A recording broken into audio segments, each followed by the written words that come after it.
Épernay, justement, l'a accueilli en 2014 et cette année, 3 à cet honneur. Le Tour de France s'arrêtera jeudi et vendredi en Champagne-Ardenne. Pour l'occasion, page spéciale toute cette semaine dans le 19-20 avec Grégoire Schott. Bonsoir Grégoire. Bonsoir Vincent et bonsoir à tous. Vous allez nous parler de l'histoire de la Grande Boucle en Champagne-Ardenne, mais d'abord son actualité. Le Tour de France est arrivé en France. Et oui, il est arrivé aujourd'hui après avoir traversé l'Allemagne, la Belgique et le Luxembourg. La Grande Boucle est dans l'Hexagone avec une troisième étape ce lundi, partie de Verviers en Belgique jusqu'à Longwy en Meurthe-et-Moselle. 212 km qui se terminaient par une arrivée en côte. Le Français Lilian Calmejane a tenté de s'échapper dans la dernière partie. Il a été rattrapé à 10 km du but. Et c'est au sprint que cela s'est joué. Et c'est le favori du jour qui s'est imposé, le Slovaque Peter Sagan.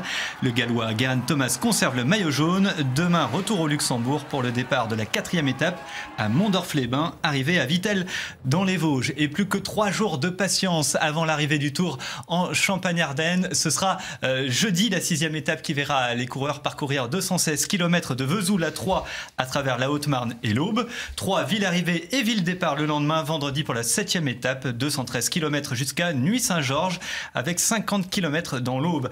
Alors la Grande Boucle dans l'Aube et la Haute-Marne, ce n'est pas une première. Troyes a déjà été ville-étape à 8 reprises et on revient sur l'histoire de ce tour dans le sud de la Champagne-Ardenne. Montage Aurore Cherchel. C'est en 1939 que le Tour s'arrête pour la première fois à Troyes. Pour les premières images, il faut patienter 15 ans de plus. 1954, l'arrivée de l'étape Nancy-Troyes est jugée sur la piste cendrée du stade de l'Aube. Le Belge Alfred De Bruyn est le plus rapide. 6 ans plus tard, la Grande Boucle revient. Cette fois, le final se déroule boulevard Jules Guesde. L'Italien Gastone Nencini s'impose. Mais l'image de ce Tour 1960 a lieu quelques heures plus tôt à Colombey-les-Deux-Églises. Sur la route de Troyes, le peloton s'arrête pour saluer le général de Gaulle, alors président de la République. 1987, c'est sous le regard de la Croix de Lorraine que les coureurs traversent la Haute-Marne, direction Troyes. Parmi les concurrents cette année-là, les Aubois Pascal et Jérôme Simon, 2 frères qui ont la chance de passer dans le village où ils sont nés, Ménil-Saint-Loup. Le peloton leur accorde un bon de sortie, le temps pour eux de saluer leur famille. La saga des Simons se poursuit en l'an 2000, quand le cadet François n'est pas loin de remporter l'étape Belfort-Troyes. Échappé depuis le 139e kilomètre avec 2 autres hommes, il tente une dernière attaque en solitaire avant d'être finalement repris à moins de 2 km de la ligne. C'est l'Allemand Eric Zabel qui lève les bras pour la dernière arrivée en date du Tour dans la préfecture de l'Aube. L'épreuve y reviendra encore 2 fois, mais seulement pour des départs d'étape. En 2005, la tradition est respectée. Lance Armstrong, maillot jaune, gagne son poids en Champagne. Un dernier triomphe pour l'Américain, finalement déchu de tous ses titres pour dopage. Le tout dernier passage du Tour de France dans le sud de la Champagne-Ardenne remonte à 2009, avec une traversée rapide de l'Aube et de la Haute-Marne lors de l'étape Tonnerre-Vittel.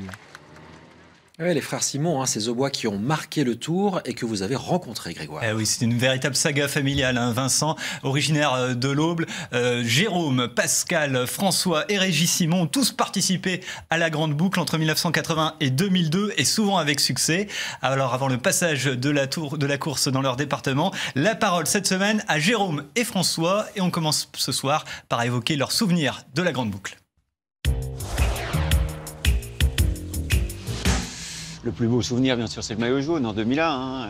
C'est mon plus beau tour. C'était à l'Alpe d'Huez. Donc 2 jours avant, on a eu l'échappée historique on va dire, du siècle, avec 35 minutes d'avance, qui me mettait en 2e position à 4 minutes de O'Grady.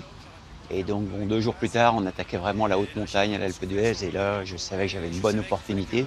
Et je me suis accroché toute la journée pour cet objectif. Et en haut de l'Alpe d'Huez, j'ai endossé le maillot. Le meilleur souvenir, c'est la victoire d'étape à Strasbourg, bien sûr. Je suis parti dans la bonne échappée, et puis après, je suis sorti à 2 km de l'arrivée pour remporter l'étape en solitaire. Sur le coup, on ne réalise pas, mais on voit quand même qu'on est un peu euphorique, et dans le dernier kilomètre, ça va très vite, et on sent pas les pédales, et je veux dire, ça reste un grand moment de la vie.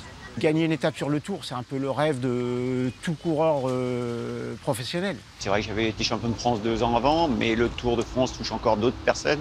Ceux qui ne suivent pas trop le vélo, qu'est-ce qu'ils regardent dans le Tour de France? Ils regardent les maillots distinctifs et en particulier le maillot jaune. Le Tour de France, c'est le Tour de France. Je veux dire, c'est la plus grande course du monde. Un coureur pro qui ne fait pas le Tour, il n'a pas été vraiment pro. Ben justement, ils seront peut-être les successeurs des frères Simon. De jeunes coureurs troyens attendent les coureurs cette semaine. Oui, avec impatience, Vincent, les jeunes de l'école de cyclisme de la SPTT 3 vont participer à leur manière au Tour de France en roulant sur le même parcours que les pros. Rencontre signée Cécile Benazik et Isabelle Griffon.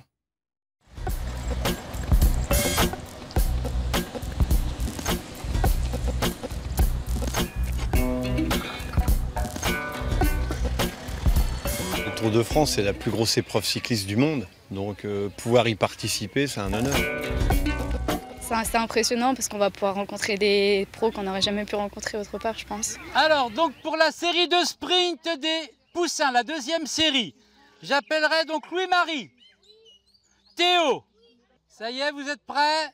Les plus jeunes du club, Poussin, Pupille et Benjamin, s'affrontent dans des mini-sprints. Ils s'entraînent comme tous les mercredis après-midi, mais cette fois-ci, tous ont en tête leur participation au Tour de France. Chaque fois que je rentre du sport, j'ai encore envie de faire du vélo de toute façon. Pourquoi? Qu'est-ce qui te plaît dans le vélo? J'ai envie de pédaler, c'est tout. J'ai que ça à faire dans ma journée. Quand j'ai pas de devoir, je vais faire du vélo et puis c'est tout. Ces élèves de la SPTT Cyclisme de Troyes parcourront les 3 derniers kilomètres d'une étape sur la trace des plus grands champions. Ça fait depuis Pupille 1 que je fais du vélo et j'ai toujours voulu faire une étape, enfin une moitié d'une étape et là je pouvais le faire donc ça va, c'est assez bien. Il y a des coureurs qui vont remettre des casques aux enfants et moi je suis dedans. Et du coup ils vont te remettre quoi? C'est quoi? Raconte-nous. Un casque jaune et du coup je vais rater l'école les 2 jours. Et je vais aller voir le Tour de France. Depuis plus de 45 ans, Pierre Durieux gère bénévolement ce club de vélo. Mais c'est bien la première fois que sa trentaine d'élèves et lui franchiront la ligne d'arrivée du Tour. Voilà. Je pense que ce sera le summum, je veux dire, de cette ouverture, puisqu'on sera les premiers à franchir la ligne, je veux dire, bien au moins 2 ou 3 heures avant les professionnels. Et chez les plus grands, Louise et Mathilde, 2 coureuses prometteuses, ont été sélectionnées pour les 30 premiers et 30 derniers kilomètres de l'étape 3 Nuit Saint-Georges. Des distances qui ne font pas peur à ces jeunes filles. Pour nous, c'est pas énorme, mais c'est quelque chose de... symboliquement, c'est important, donc oui, c'est quand même quelque chose. J'ai cru comprendre qu'on devait faire ça pas trop vite, donc non, je me prépare pas spécialement. Je me prépare pour les courses, donc de toute façon, c'est comme une course, mais on va pas faire en allure d'une course. Ces jeunes cyclistes ont hâte que le Tour de France arrive à Troyes jeudi et vendredi. Ils sont d'ores et déjà prêts à former un peloton comme les pros. Comme les pros. Merci Grégoire, on se retrouve demain plaisir. pour un nouveau Demain, point Vincent. sur le Tour de France en Champagne-Ardenne.